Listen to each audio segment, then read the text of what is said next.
Hey guys, No Name Trapper with you here today.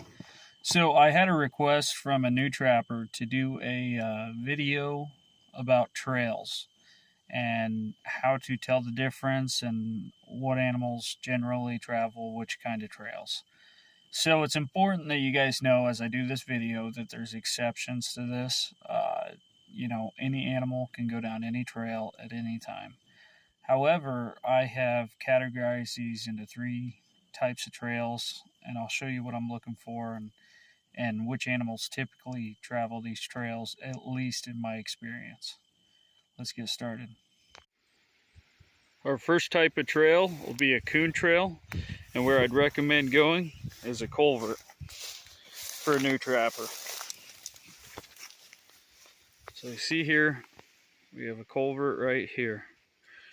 All right, our trail comes out right in front, going to corn.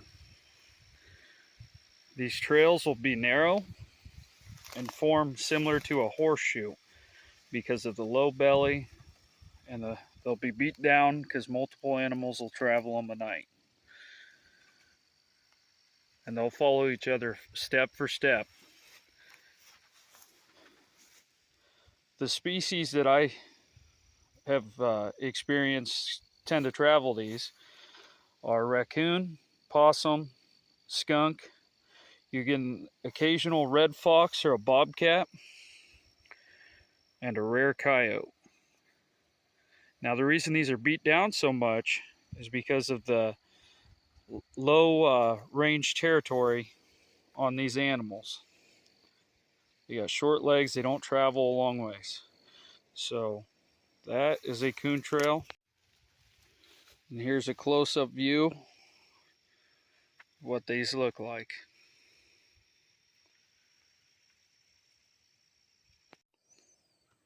The second type of trail I'm going to talk about today is a predator trail. Predator trails, in my experience, typically hold coyotes, bobcats, and fox. All right, so you're actually looking at one right now. And if you see here, it goes straight up and down. It's a very subtle trail because they do not come through very often. Right, because they travel longer distances, they have longer legs, bigger territories. All right, so when looking for a predator trail, which as you can see, it's very hard to make out, you need to be on location. Some locations to find these trails are at the corners of fields by the fence lines, where fence lines tee near road ditches, where draws along the side of each draw where it comes to the road ditch, where there's a crop change that meets the road ditch, or along the edges of water. All right, so there are some high probability locations to find those trails. They're very subtle, so get on location first and find your trail. That's where you're going to get your coyote, your bobcat, or your fox. This here is a deer trail, and it forms more of a blown out U shape. Right? Because deers have, a belly and they're a bigger animal.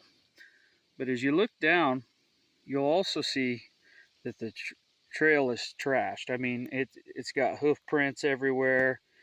It's beat up. Sometimes there'll be grass, but if it's traveled a lot, it'll be, down to mud or clay. And you'll be able to tell that it's a deer trail by the size and by the ground itself.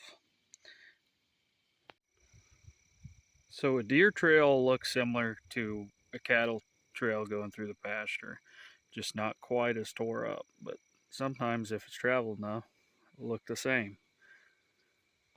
Now with deer trails, the thing to remember is everything travels deer trails.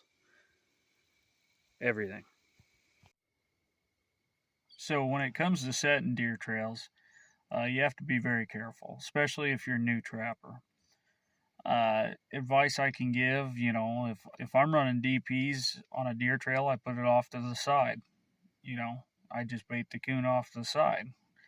Um, there's other tricks I know as well. I don't put footholds right in the center of deer trails, and as snares come into play also with trapping deer trails. But you have to be cautious with that because you can catch a deer. Then you got a problem. So, anyways, guys, this is just a quick video requested by a new trapper. I hope it helps out anyone looking to get out there and take time and study these trails and really figure out what's traveling these, because that's where your animals are and that's where you got to be. So, appreciate you all watching. Please hit like and subscribe. Tight chains, friends.